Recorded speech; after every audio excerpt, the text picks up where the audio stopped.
Muy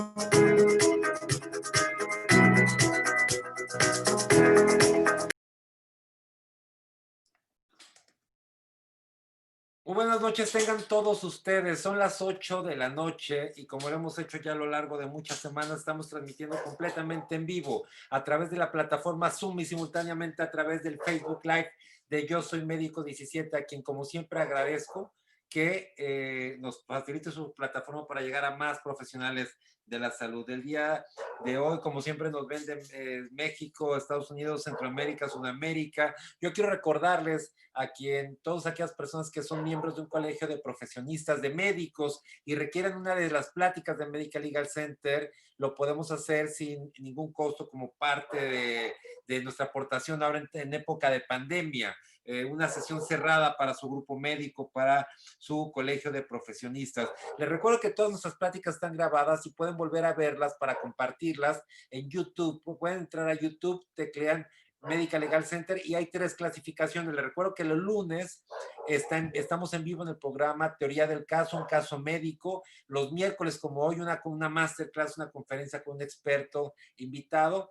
Y todos los martes, teníamos los viernes el tema de nuestro podcast también en YouTube y en Spotify. Ahora tendrán el podcast los días martes. Hoy muy bueno, a partir de que termine esta plática estará también disponible y tiene que ver con las recetas médicas, todos los requisitos que debe tener nuestras recetas médicas para ver si realmente cumplimos con la normatividad. Les recuerdo nuestras redes sociales y que al terminar esta plática nos ayuden a que sus preguntas las formulen en el capítulo de preguntas y respuestas, no en el de chatear, porque esto me encuentro muchas preguntas, muy buenas preguntas en chatear y no las hacemos porque no están elaboradas en el capítulo donde deben de ser.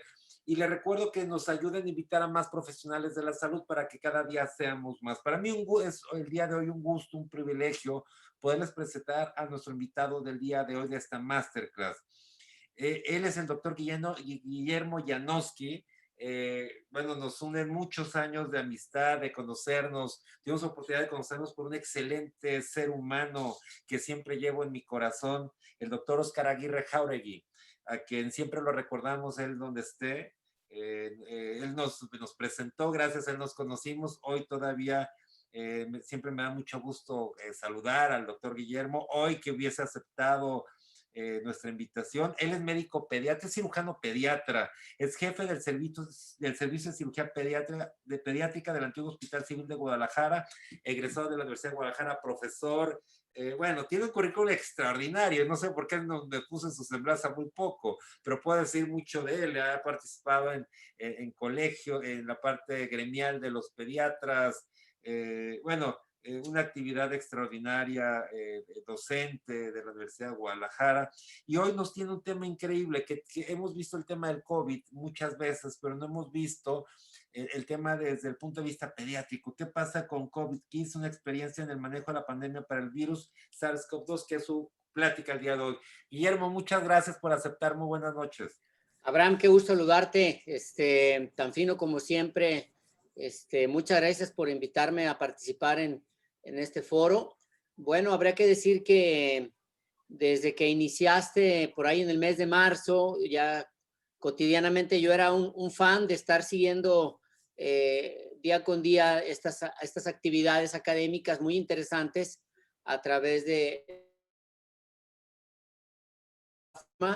Y bueno, con el avance de la pandemia y con las estrategias que tuvimos que hacer en el hospital, pues ya se me dificultó porque se juntaba en el horario con otras actividades también iguales en la red. Y cuando platicamos de compartir un poquito de qué habíamos estado haciendo, te propuse que podíamos hablar de COVID Kids.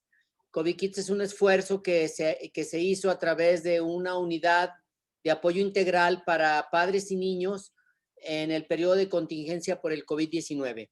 Entonces, se entiende que una plática de masterclass en este caso va a ser expositiva y me gustaría que estemos aquí juntos, tú y yo platicando a manera de un conversatorio y pretendemos aportar un valor agregado y algunas experiencias en un tópico ya tocado desde muchos ángulos y que se ha hablado mucho de él, que es la pandemia.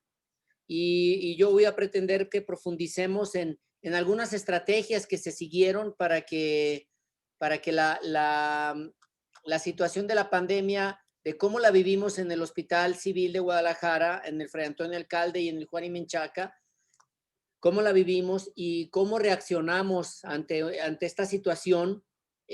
Tal vez puede servirle a otros grupos de trabajo que te siguen con el paso del tiempo y que podamos eventualmente pues aportar un granito de arena de colaboración con nuestra experiencia y poderte decir lo que se desprendió de esto.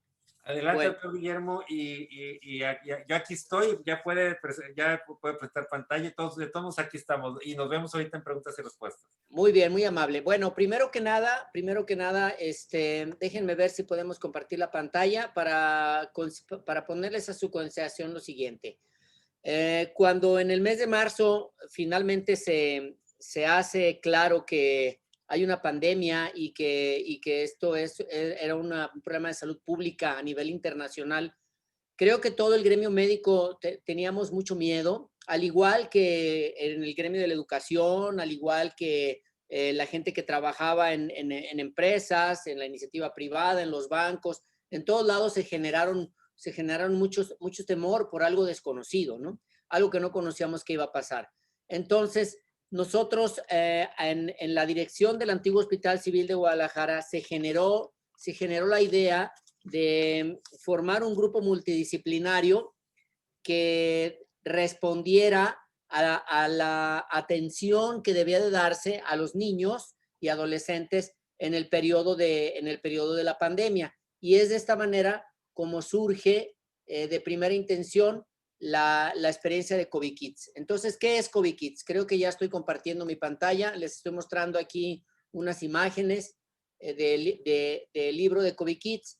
Y primeramente habrá que decir que COVID Kids responde a la necesidad que vimos el gremio médico en el área de pediatría a través de las neuropsicólogas, del pedopsiquiatra, incluso del área jurídica del hospital, del área propiamente de pediatría y sus diversas especialidades como la infectología pediátrica, el área de urgencias, el área de la consulta externa, de cómo vincularnos con las personas que tenían niños y que estos niños requerían atención médica y que no podían ir al hospital porque teníamos temor de que en el hospital se contagiaran más, de que hubiera mayores problemas. Como todos nos hemos dado cuenta, esto ha ido poco a poquito, ha sido progresivo, de manera tal que no llegó de golpe como pensábamos que iba a llegar y con el miedo de una mortalidad evidentemente alta, de una sobresaturación de espacios, por lo menos en Jalisco y en Guadalajara no lo vivimos así. No digo que no ha habido casos y que no ha habido mortalidades,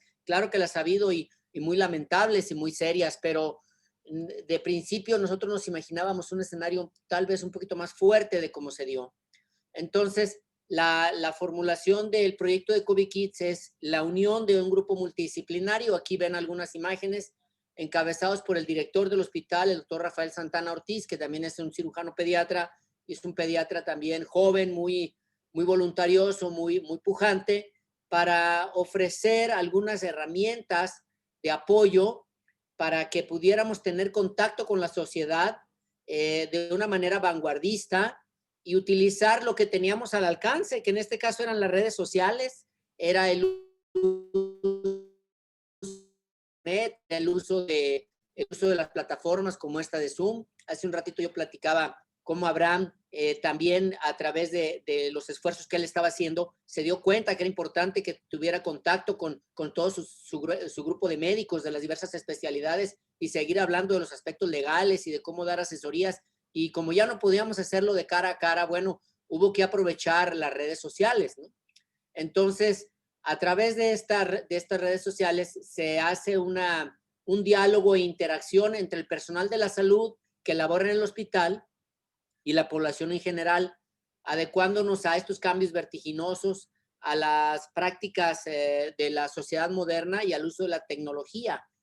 Creo que no es muy común, por lo menos nosotros no encontramos otra experiencia de dónde agarrarnos, precisamente porque no había habido recientemente una pandemia con la expresión como se dio esta. Sí ha habido obviamente otras infecciones internacionales que han causado problemas. Pues vamos hablando en los 80s, el HIV, cómo generó también una serie de cambios en el comportamiento y en la conducta de las personas, pero no se dio de una manera globalizada como esto. O hablemos de hace 10 años cuando ocurrió lo de la influenza, que también generó inicialmente alguna serie de problemas, pero no con la voragicidad que se dio esto del COVID y sobre todo con lo abrupto. Creo que no pensábamos nadie que fuera a ser de esta manera y bueno, de pronto nos encontramos con una enfermedad que no conocíamos, con el temor de que podíamos tener problemas para la salud y para la vida y que este temor teníamos que convertirlo en algo productivo,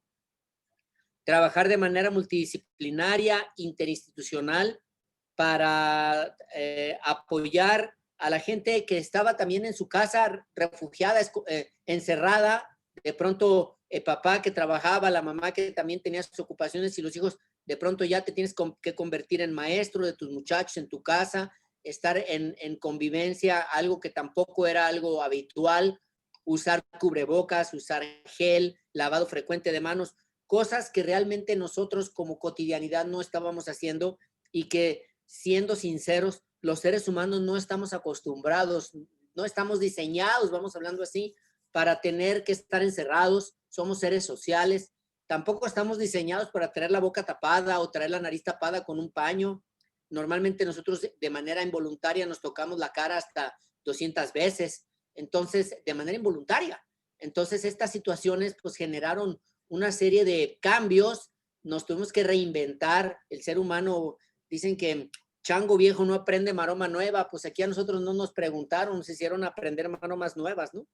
Entonces, bueno, se trataba de ofrecer una alternativa para mantener el equilibrio físico y emocional en los niños y en sus papás y en sus cuidadores a través de el trabajo comprometido del grupo médico, psicólogos, nutriólogos, neurofisiólogos, psiquiatra, diseño gráfico, los abogados del hospital y de todos aquellos miembros de la comunidad médica que quisiéramos de alguna manera intervenir.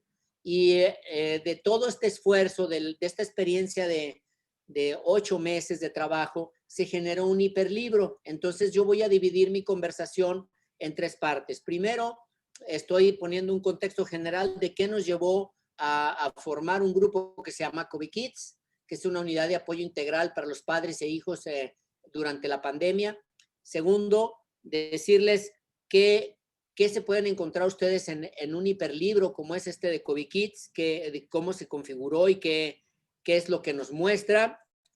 La tercera parte de mi conversatorio puede decir lo que tuvimos que hacer para enfocar y plantearnos el problema de la pandemia y los problemas a los que nos enfrentamos, que tuvimos que analizar para poder preparar un material adecuado. También el tratar de encontrar herramientas de afrontamiento y enfrentamiento por parte de la sociedad en su conjunto. Nosotros nos enfocamos mucho a niños y a papás de niños. También nos apoyamos de maestros.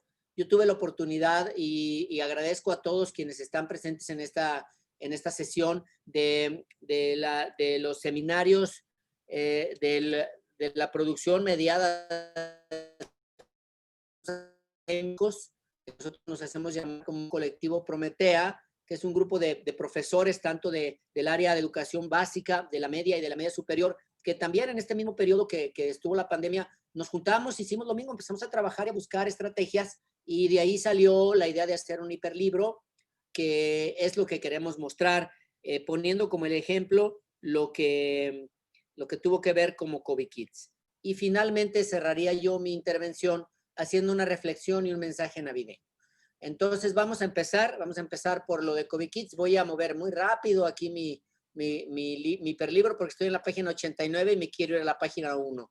Entonces me voy a ir rapidito para arriba y mientras que lo hago les voy a ir platicando un poquito qué resultó de este esfuerzo. Bueno, nos reunimos y primero hicimos una planeación, obviamente grupos de trabajo que no habíamos trabajado juntos, que éramos compañeros, pero que no necesariamente habíamos convivido. Entonces empezamos a ver cuáles eran los problemas más importantes que le acontecían a los niños y obviamente a sus papás por la situación de la pandemia, ¿no? Primero nos reunimos para planear cómo afrontar un evento desconocido, cómo aportarle a la sociedad un valor agregado por parte nuestra, ¿no? Como hospital civil. ¿Cómo le vamos a hacer? Porque igual si yo me siento deprimido y soy un adulto, me siento triste, existen mecanismos para conversarlo, para poder hablar. Hay una página hermana del Hospital Juan y Menchaca que se llama Psicovid, que es una cosa muy parecida a lo que hicimos nosotros, pero ellos se enfocan en la atención del adulto. Y al igual que ellos teníamos una línea telefónica, una página, un micrositio en la web de la universidad y del Hospital Civil, donde la gente ahí se comunica y si está triste, pues se le dan algunas herramientas de afrontamiento y se le hace algún test para evaluar su riesgo de salud mental. Pero con los niños esto es más difícil porque los niños normalmente pues no te dicen, o si hay problemas de salud médica en casa, por ejemplo, el niño se te cae, se descalabra, pues ¿qué es lo que haces? Corres primero con el doctor al hospital y ahorita no se podía ir al hospital, ¿no? Entonces, primero planeamos cómo íbamos a afrontar un evento desconocido y qué elementos teníamos para poder hacer que ese afrontamiento se diera de la mejor manera. Ese fue un primer reto, planear. Segundo, hablar en un escenario de inclusión. ¿Por qué en un escenario de inclusión? Bueno, los niños, al igual que los adultos, tenemos una neurodiversidad.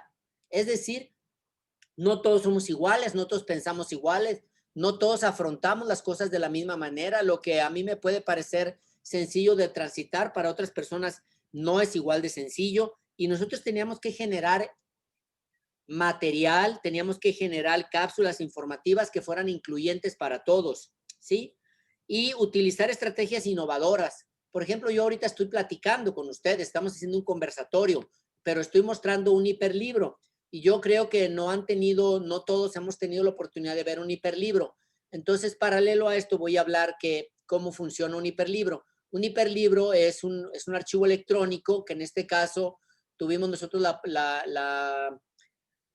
pues la fortuna de tener al Hospital Civil de Guadalajara y a la Universidad de Guadalajara integrados a través de los grupos de trabajo y encontramos una editorial que se llama Frobel, Educación y CIESI, que es una editorial joven, innovadora, que está constituida por profesores de carrera, por maestros, por docentes. Entonces, entendemos claramente que nos entendimos rápido que no se trataba de hacer un producto lucrativo, sino un producto de educación que fuera innovador. Entonces, la editorial de los editores fue el doctor Rafael Santana, la doctora Teresita Villaseñor y un servidor.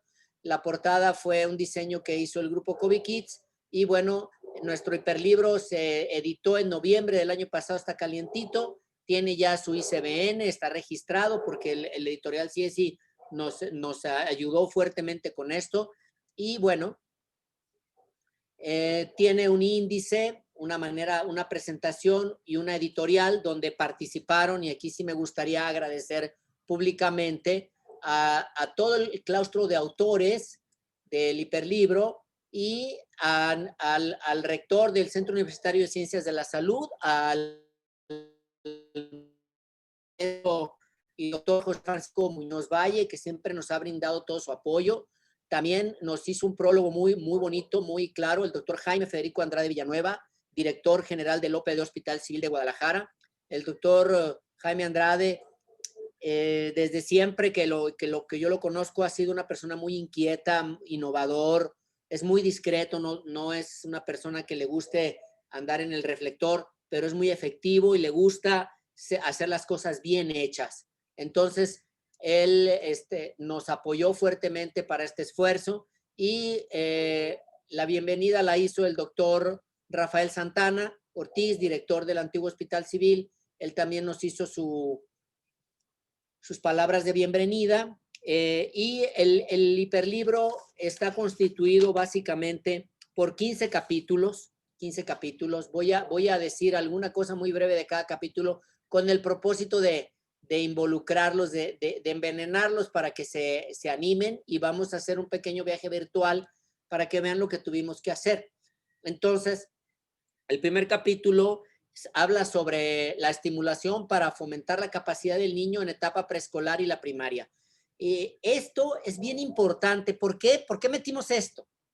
Por lo siguiente, pónganse a pensar, nosotros somos médicos, la gran mayoría aquí, pero tenemos hijos y también somos gente que tenemos un liderazgo social. De pronto, nosotros nos construimos en una sociedad desde el preescolar, y un niño de preescolar requiere forzosamente de la convivencia con sus compañeros, porque en esa edad, entre los 5 o 6 años, tú es cuando construyes el fomento de las relaciones humanas, es cuando aprendes a negociar, es cuando te peleas, cuando te enojas, cuando te regañan, cuando haces berrinche, cuando te comportas como en sociedad. Y de pronto interrumpes este proceso porque los niños ya no van a la escuela, ya no tienen que ir con su miss al kinder. ¿Y cómo le van a hacer? Entonces, nuestras psicólogas, las neuropsicólogas Miriam y Teresita, enfocaron este primer capítulo para hablar de procesos de estimulación que podía recibir el niño de preescolar y primaria en su casa.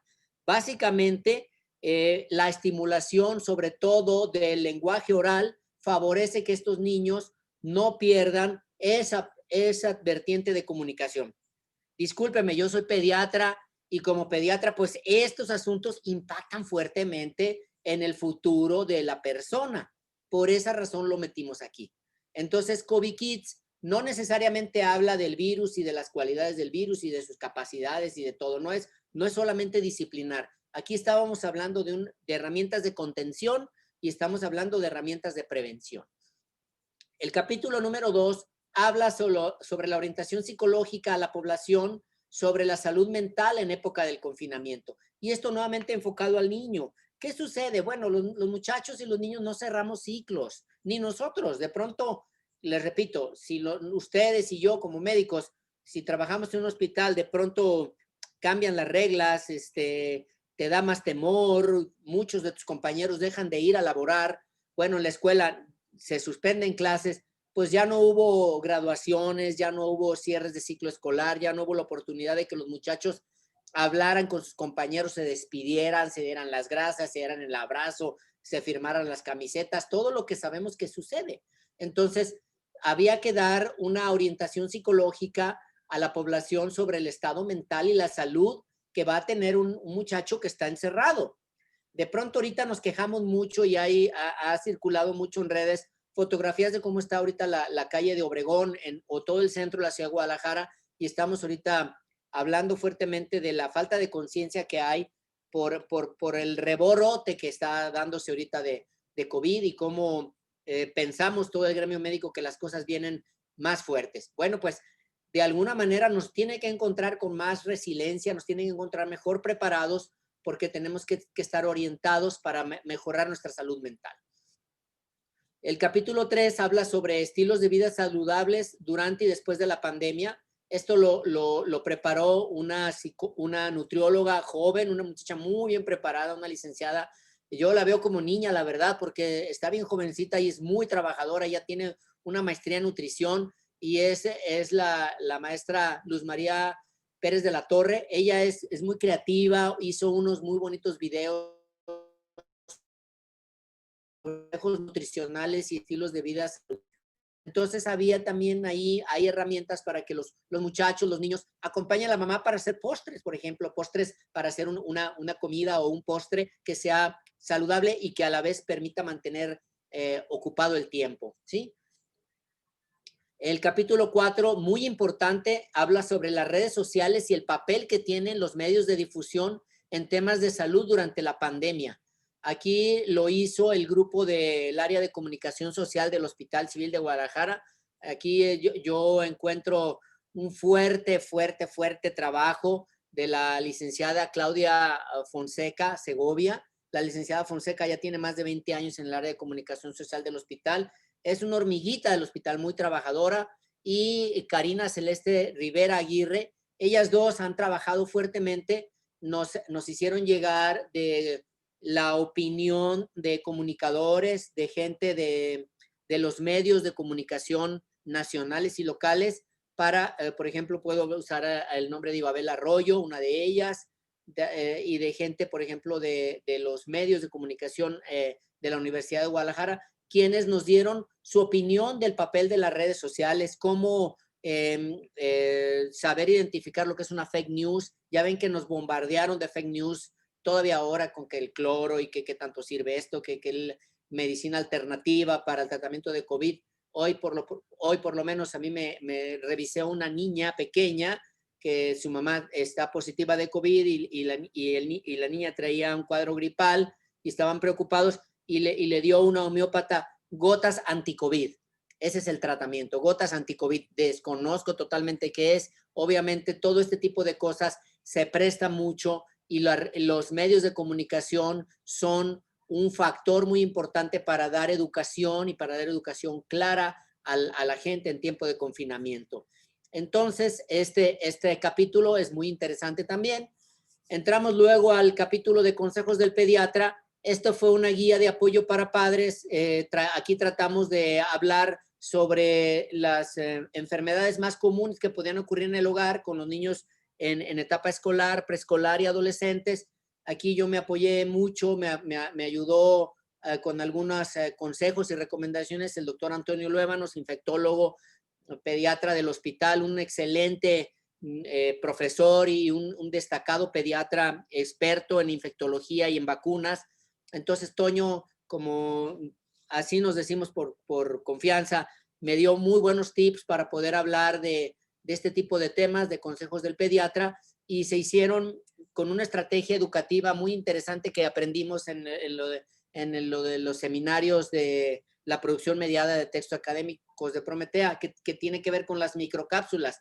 Ahora, si ustedes se han dado cuenta, el aprendizaje para los muchachos no es como era antes, que nosotros nos sentábamos en el pupitre a escuchar al maestro. Ahora los muchachos quieren información rápida, concisa, un reto, algo que sea desafiante y que sea rápido, que rápido lo procesen, que rápido lo dominen, que encuentren rápido la esencia del concepto y vámonos a lo que sigue, ¿no? Entonces, mensajes o videos cortitos de microaprendizaje tipo TikTok, que es lo más, digamos, popular que hay ahora, donde tú les mandas en una capsulita concentrada la información fundamental. Eso hicimos a través de consejos del pediatra. Son cápsulas cortitas de no más de 3 minutos, donde te dice qué es la enfermedad y cómo la puedes tratar en casa, tus recomendaciones iniciales y después lo que puedes hacer subsecuentemente. Aquí nos ayudaron, por ejemplo, todo el equipo de protección civil del hospital. Ellos dieron sus aportes para hacer un botiquín en casa, para qué hacer en caso de urgencia. También tuvimos la participación de especialistas, por ejemplo, en lactancia materna. Tuvimos 2 o 3 webinars que se hablaron sobre la caridad y una serie de mensajes y de recomendaciones de tipo médico muy pertinentes.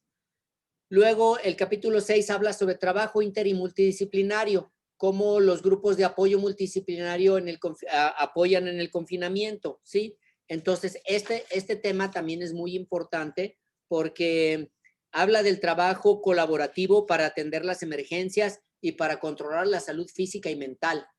Otro tema, el capítulo 7, también súper importante, nos ayudó la psiquiatra Pamela Fabé, doctora. Ella hizo un capítulo súper fuerte sobre cómo enfrentar el duelo en época de COVID. Voy a tratar de terminar esto rápido y nos vamos a preguntas, Abraham, o comentarios del tema y les muestro el hiperlibro. Pero fíjense, la doctora Pamela explica fuertemente cómo manejemos el duelo, las pérdidas. Yo creo que este tema no deja de ser importante. Lo fue, lo es y lo seguirá siendo porque todos hemos tenido pérdidas cercanas, cada vez más próximas. Yo veo en mis redes sociales cada ratito compañeros médicos que están o intubados o por ser intubados o están enfermos o se están recuperando. Y yo creo que los abogados también tienen su grupo de de personas que les pasa lo mismo, los maestros también. Entonces, tenemos que tener herramientas para manejar el duelo, ¿sí? La promoción de estilo de vida saludable es la actividad física durante el confinamiento.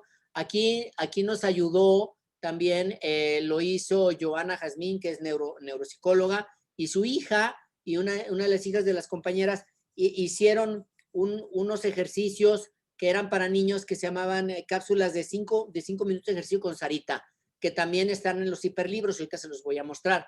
Esto era como la invitación a que hicieras ejercicio en casa con las herramientas que había en casa, aunque fuera un departamento.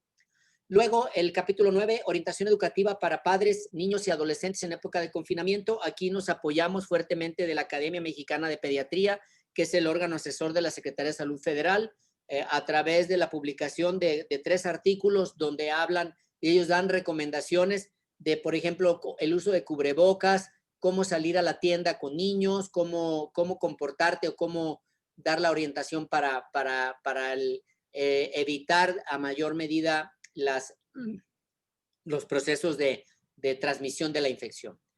Luego el capítulo 10 habla sobre los adolescentes y sus emociones durante la pandemia. Este es otro súper tema porque los niños de etapa preescolar y escolar son un grupo y los adultos somos otro grupo, pero el sándwich o el jamón son los adolescentes y ya sabemos que la etapa de adolescentes, Abraham, no vas a dejar mentir, es turbulenta, es difícil y de por sí ellos están como en tierra de nadie, ni son niños ni son adultos todavía. Entonces habría que dar para ellos una orientación especial. Nuevamente está muy vinculado con el capítulo de la salud mental del niño y su familia. También en el capítulo 12 nos enfocamos a lo que tiene que ver con el diseño para la educación en salud a través de un diseñador gráfico que tenemos en el hospital. A él se le explicaba y se le comentaba qué queríamos transmitir y él empezó a crear dibujos, a hacer infografías para que fueran producción nueva, no copiadas, producción nueva, para que tuviéramos nosotros como la mejor manera de expresar en una imagen. Dicen que una imagen dice más que 1000 palabras, el mensaje que queríamos dar.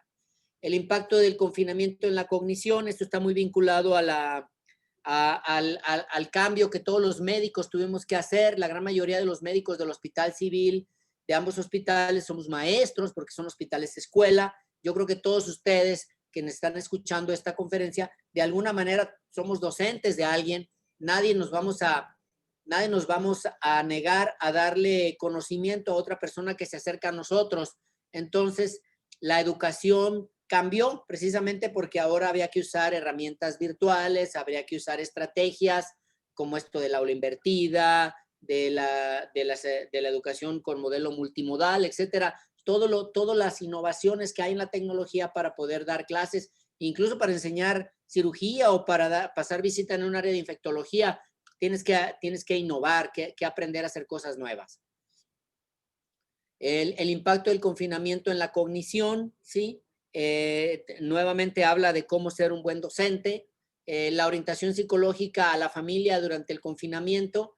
La neuropsicóloga Miriam Montserrat nos habla también de cómo orientar a todo el núcleo familiar. Y finalmente hay una caja de apoyo que se llama el bloque de webinars de COVID Kids. Nosotros los viernes teníamos un trabajo como el que hace Abraham aquí, él lo hace diario, nosotros lo hacíamos los viernes con un invitado donde se hablaban de algunos temas que eran de interés para Ahí invitamos, por ejemplo, a un artista plástico que se llama Memo Plastilina, hizo talleres de plastilina para los niños. Invitamos también a alguien para que nos apoyaran para cómo hacer un huerto urbano. Hablamos de educación en salud, hablamos de lactancia materna, se habló de temas como tener la compasión, se habló de lo que tenía que ver con primeros auxilios y emergencias médicas. Total, todo eso está grabado y está a disposición de todos ustedes y está en este libro. Miren, por ejemplo, nada más para ya concluir. Si yo me meto aquí al capítulo, por ejemplo, este es el capítulo 1, al final del texto, que no es un texto cansado, está de corridito, se puede leer muy, muy amigablemente todo lo que ellas tienen. y tiene una caja de materiales que nosotros damos un clic aquí y nos lleva a la caja de materiales.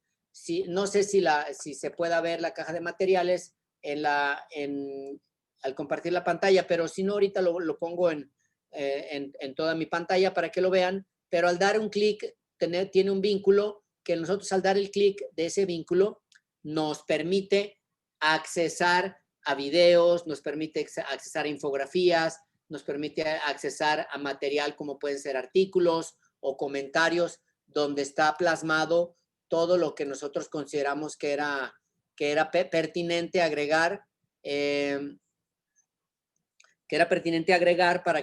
para que el lector pudiera tener una mejor orientación.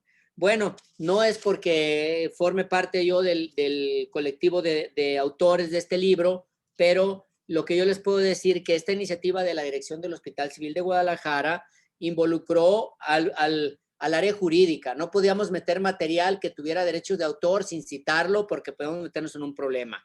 Todo se revisó correctamente, participó el área de psiquiatría y salud mental, todo se instaló en un micrositio de la universidad con líneas telefónicas para poder recibir atención y orientación, y había instrumentos para hacer test para ver cómo estaba la salud mental del niño, psicología infantil, orientación a adolescentes, neuropsicología, la inclusión para atención del neurodiverso, los consejos de pediatra y de la nutrición, ¿sí?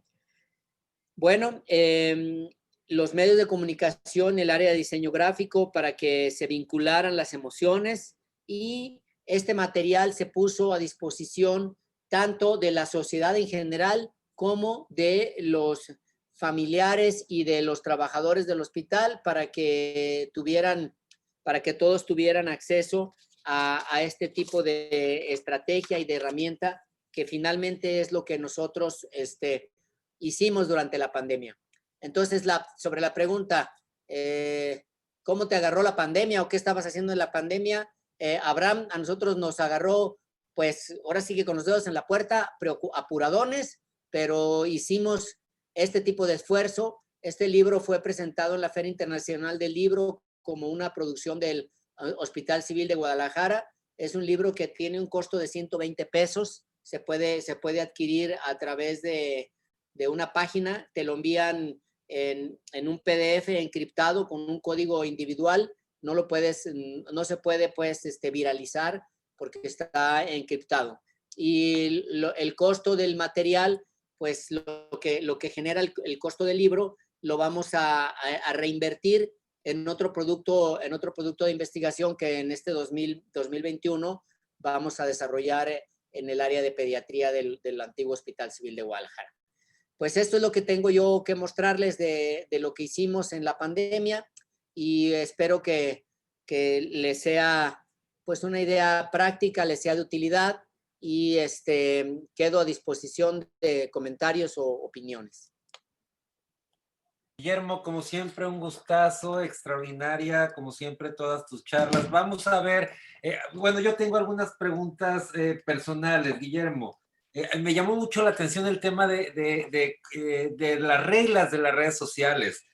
Un problema que tenemos constantemente en los hospitales es que no hay un control de lo que se genera o se publica en redes sociales. Y recordarás sin duda el caso de aquellas residentes del IMSS, del Servicio de Patología, que subían información de pacientes sin autorización, generando temas de discriminación y con una pierna, etcétera. Y ahora con COVID también es muy delicado el tema de cómo se usan las redes sociales por el personal del hospital.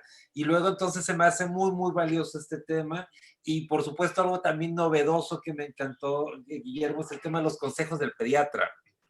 El generar esta información fidedigna al paciente, al papá, a la mamá, creo que al cuidador también, creo que es valioso. Hay varias preguntas. Antonio Luébanos, a quien le envío un abrazo muy fuerte, extraordinario, médico, pediatra, ser humano.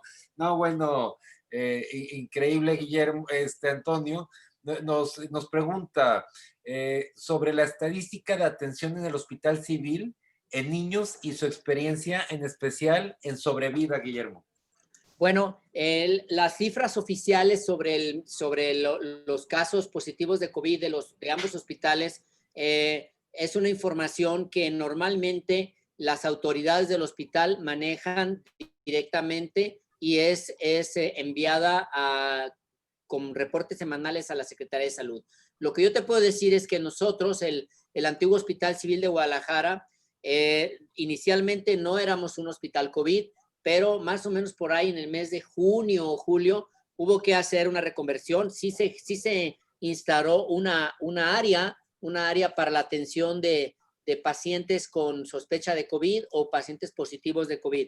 Yo te puedo decir que en el área en la que yo tengo una responsabilidad, que es el área de pediatría y de cirugía pediátrica, donde soy el jefe de servicio actualmente, sí hemos tenido niños quirúrgicos que han salido positivos de COVID, y aquí quisiera yo no necesariamente decirte si son muchos o pocos. Ha habido pacientes, inicialmente era más, había más desinformación, entonces teníamos todos más temor.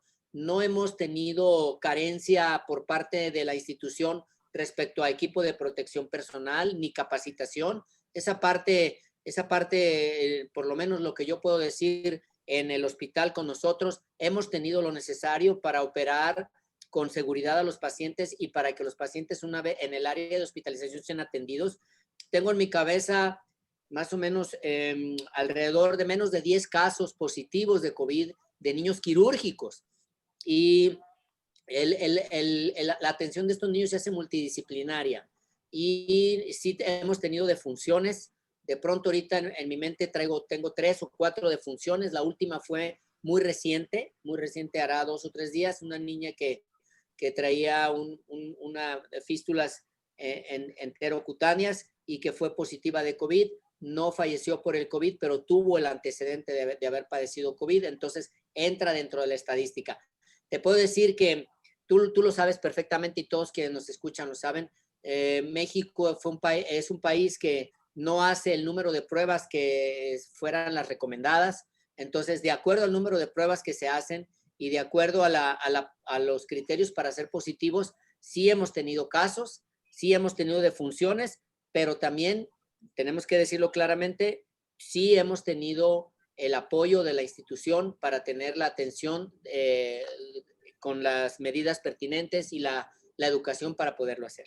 Bueno, el Hospital Civil es un hospitalazo. Yo recuerdo, dicho sea de paso, que cuando llegué al Hospital Civil me dijeron, te vas a enamorar del hospital. Y dije, pues es un hospital. Y bueno, caí rápido. Es un hospital del que me enamoré y sigo teniendo un cariño especial. Es mi sangre.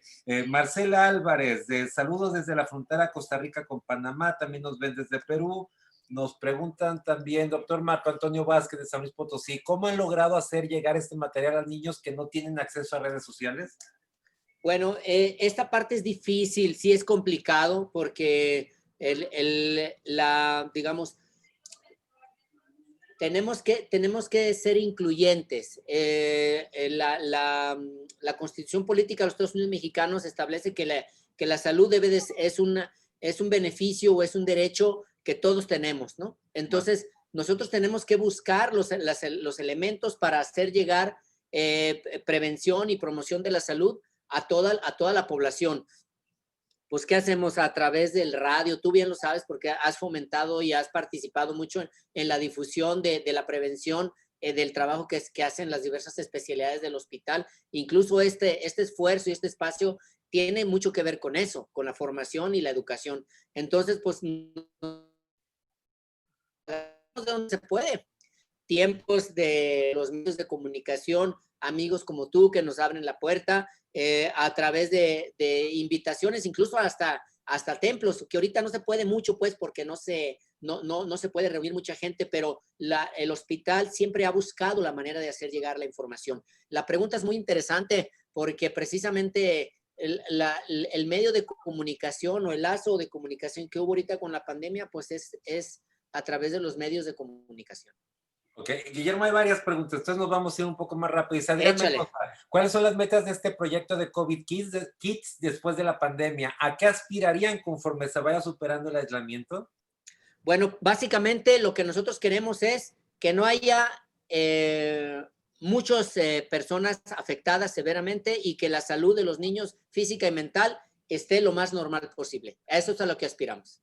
Vanessa Rodríguez dice, excelente contenido de libro digital, felicidades. Susana Novelo, ¿cómo manejar con los niños en edad escolar la necesidad del aislamiento de algún miembro de su familia, en especial del papá o mamá, por haber dado positivo a la prueba con PCR? Fíjate que en el libro lo tocan muy bien las psicólogas. Se utilizan estrategias, se utilizan instrumentos, incluso el juego a través de dibujos, a través de interactuar con el niño dependiendo de su edad. En el libro se expresa muy bien todo este material de cómo podemos dar ese tipo de herramientas. Lamentablemente, este espacio es muy cortito como tendríamos que hacer un webinar exclusivo de ese tipo de herramientas, pero sí las hay y son efectivas. En la experiencia del seguimiento de los niños en la esfera emocional, ¿han identificado alguna afectación o se han adaptado invariablemente, ya que desafortunadamente hay estadísticas de incremento de maltrato? Definitivamente sí, estamos todavía en el proceso, no hay todavía, por lo menos yo no he visto una publicación nacional todavía, digamos, robusta que hable de los efectos de la pandemia, porque estamos todavía en medio del fenómeno. Sí hay estudios de las primeras observaciones, pero definitivamente, obviamente el niño se hace más retraído, no quiere estudiar, se distrae con más facilidad. Los papás también pierden más la calma porque no están acostumbrados a hacerla de maestros en la casa. No sé si te has fijado, por ejemplo, un niño de preescolar requiere muchísimo del apoyo de los papás o de los abuelitos. Entonces, sí se necesita, ¿cómo te diré? Entender un poquito más que pase la pandemia para poder establecer claramente los estragos en qué área del intelecto humano se afectaron más. ¿Hubo algún cambio en el trato del personal médico hacia el paciente pediátrico, ya que en algún momento podría o puede haber temor de ser contagiado por los papás de los niños o del propio niño? Fíjate que no. Yo te puedo decir que en el hospital, toda el área de pediatría, y creo que en todos los hospitales pediátricos es lo mismo, los pediatras como que nos vacunan con algo que somos muy empáticos con los niños. Yo creo que a nadie nos gusta ver un niño llorando, un niño triste, un niño preocupado o agüitado porque está hospitalizado. Entonces, todos los médicos que atendemos niños son muy empáticos. Yo no he oído, no he visto a nadie que le dé temor porque piense que el niño lo va a contaminar. Creo que, híjoles, no te lo puedo decir con las palabras, con la vehemencia como yo quisiera, pero lo que te puedo decir es que es un privilegio atender a los niños independientemente de la enfermedad que tengan. Wow, pues no cabe duda que la medicina y los pediatras son especialmente, es una profesión de mucha vocación. Susana Novelo, ¿qué se puede hacer de manera efectiva ante los casos de abuso sexual a los niños durante el confinamiento? Y se da. Bueno, Y hoy sí, más claramente, un más grave claramente. riesgo. Claro, mira, lo que sucede es que, bueno, si hay una situación de abuso, se tiene que notificar, son lesiones que requieren notificación inmediata, se inicia un proceso de atención médica y un proceso de atención jurídica. Las áreas de urgencias de los hospitales civiles y de todo el sistema de salud en Jalisco están abiertas para la atención de estos pacientes y son urgencias verdaderas. O sea, existe también dentro del hiperlibro una serie de listado de urgencias verdaderas. Y esto, por ejemplo, el abuso sexual es una urgencia verdadera, así como también lo es, por ejemplo, si el niño menciona o dice que tiene intento de suicidarse. Eso debe de ir inmediatamente al área de urgencias para la contención pertinente. Excelente. Relacionado con la pregunta anterior, dice, en su experiencia el personal pediátrico que se ha contagiado a su regreso modificó en algo su atención hacia el paciente. Fíjate que no. Bueno, voy a decir cosas de mi experiencia.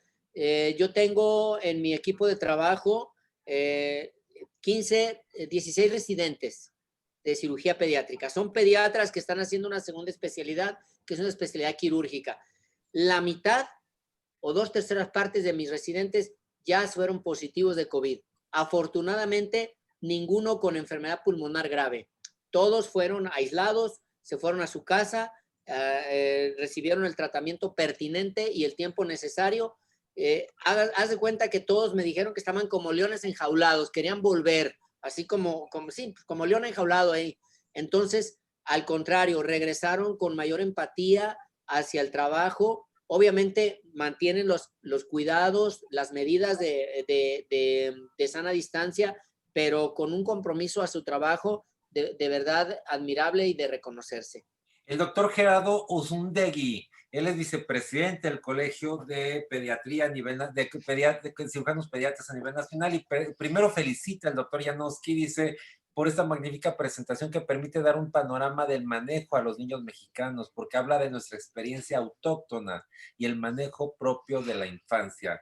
El doctor Luis Prato dice, ¿cuál es el protocolo ambulatorio hospitalario para niños? Ok, bueno, desde el punto de vista médico, va a depender mucho si se refiere a un niño positivo de COVID.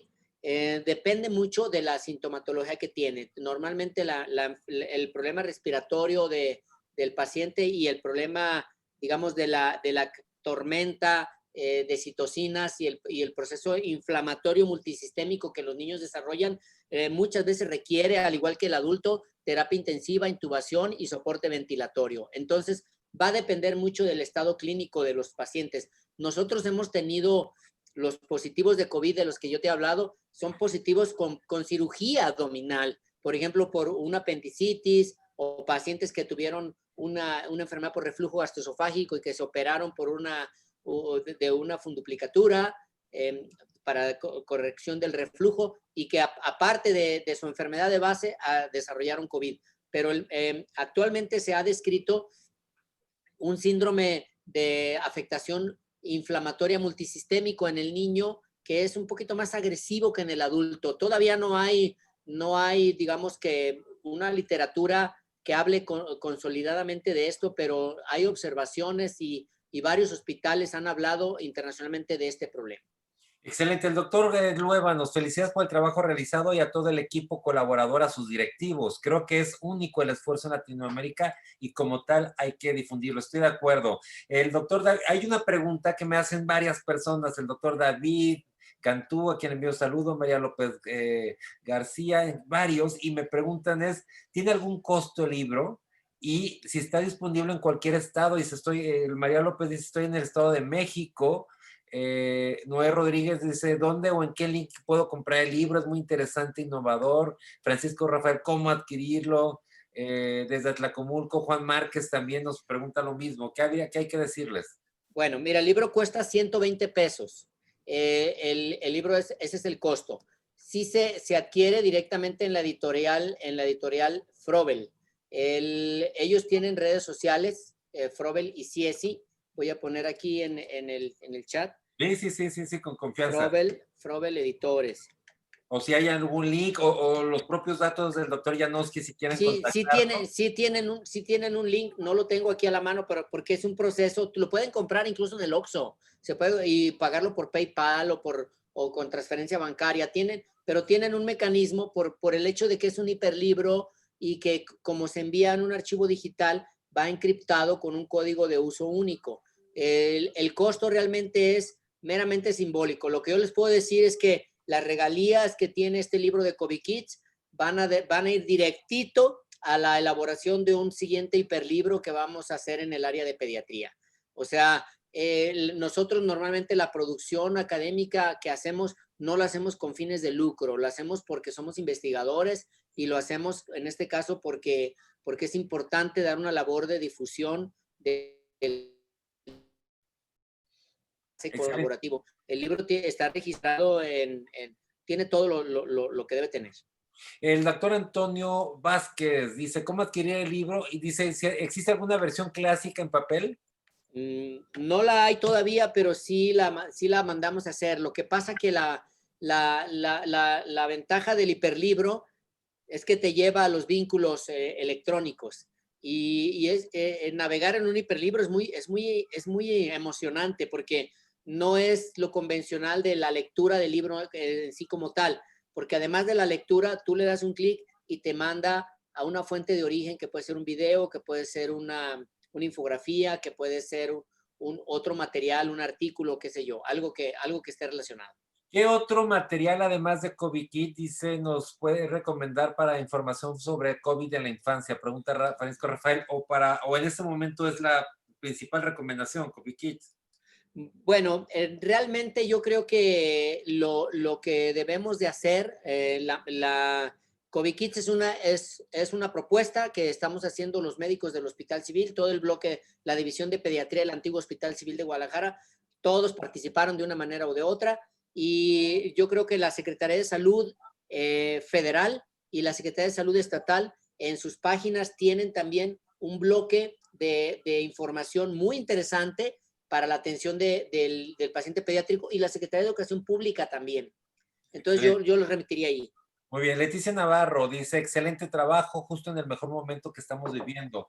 Esta terrible pandemia. Felicidades, muy oportuno, Leticia Navarro de la Ciudad de México. El doctor Francisco Rafael nos pregunta, pues si puede dejar su correo, doctor Janowski, para contactarlo, si puede hacer en el chat, está bien. Yosafat Zárate, felicidades, es una obra integral muy valiosa y de mucha experiencia desde Tehuantepec, Oaxaca. Gildardo Cepeda, Eliseo Gildardo Cepeda, acá de sí, Legal. no. Gracias por su tan valiosa aportación y precisamente cuando ello se necesita. Felicitaciones, doctor Janowski. Usted es parte de la historia de Medical Legal Center. Así es, ¿no? Elvia Margarita, hemos ido aprendiendo en un inicio de la pandemia, se mencionaba que el paciente pediátrico no presentaría COVID. Hoy vemos que sí. ¿Qué tratamiento en paciente, qué tratamiento en paciente COVID sin complicaciones pulmonares? Bueno, normalmente lo que se recomienda es medidas generales, evitar que el niño presente fiebre excesiva. Sí se pueden usar antipiréticos, que no se le suspenda si es un lactante, la lactancia materna, que se siga dando lactancia. Y yo les diría que no es un manejo para hacerlo solos sin la supervisión de un médico infectólogo. Muy bien, Rodolfo Boites le manda muchos saludos. Muchas gracias. Juan Márquez Jiménez también felicita. Y el doctor Luis Prato dice, efectos de aislamiento y terapias indicadas o recomendadas. Ya lo mencioné, esto se hace individualizado y debe de estar coordinado por un infectólogo pediatra. En mi opinión, no es muy prudente por el tipo de problema y por las complicaciones que puede tener que quieras manejarlo solo. Esto debe de ser atendido por especialistas. Excelente. También manda felicitaciones Constanza Mora, Cecilia Díaz, Eufrosina Alberto, bueno, mucha gente. Doctor Guillermo Janowski, muchas gracias. Un mensaje final para la comunidad médica y faltó su mensaje de felicitaciones. También sí, bueno, no, claramente. Bueno, yo con lo que quisiera yo cerrar esto es precisamente diciendo que, bueno, desear a todos una muy feliz Navidad, lo mejor para el próximo año. Sabemos pues que este año trajo muchísimas cosas, nos puso a prueba de muchas maneras a todos, más sin embargo estamos aquí. Disfrutemos lo que tenemos, hay que aprender a valorar lo que tenemos, porque muchas cosas que teníamos parecía que no eran importantes y a la hora que ya no, simplemente el hecho de tener nuestra cara descubierta y el hecho de poder abrazar y saludar a nuestros amigos. Entonces, yo les deseo a todos una muy feliz Navidad, un próspero año nuevo, que lo vivan en salud, con familia y disfrutemos lo mejor que tenemos, que es nuestra gente cercana, nuestra familia. Muchas gracias, Abraham. De acuerdo, doctora Janowski, sí, este año fue increíble, de muchos aprendizajes, se nos fue mucha gente, muchos amigos conocidos, gente querida, pero aquí estamos y hay que seguir adelante como lo hace siempre la comunidad médica. Yo quiero agradecerles a todas las personas que se conectaron, recordarles que si es miembro de un colegio de profesionistas, nos contacte y con mucho gusto generamos una plática especialmente para ustedes. Esta plática está grabada y pueden volver a verla a partir de 1 o 2 horas en el YouTube de Medical Legal Center. Entra a YouTube, teclean Medical Legal Center, va a estar la plática y pueden compartirla. Les recuerdo que todos los lunes es teoría del caso, un caso médico legal vivo en práctico. El miércoles una masterclass y ya a partir de esta semana nuestro podcast en sala de espera, hoy con un gran tema que tiene que ver con las recetas médicas y verifiquen si las suyas cumplen con los requisitos. Yo les mando un abrazo muy grande a todos los profesionales de la salud. Muchas felicidades, lo mejor de lo mejor siempre. Gracias por estar conectado. Doctor Guillermo, muchas gracias. Buenas noches a todos. Muchas gracias, Abraham. Un saludo a todos. Gracias.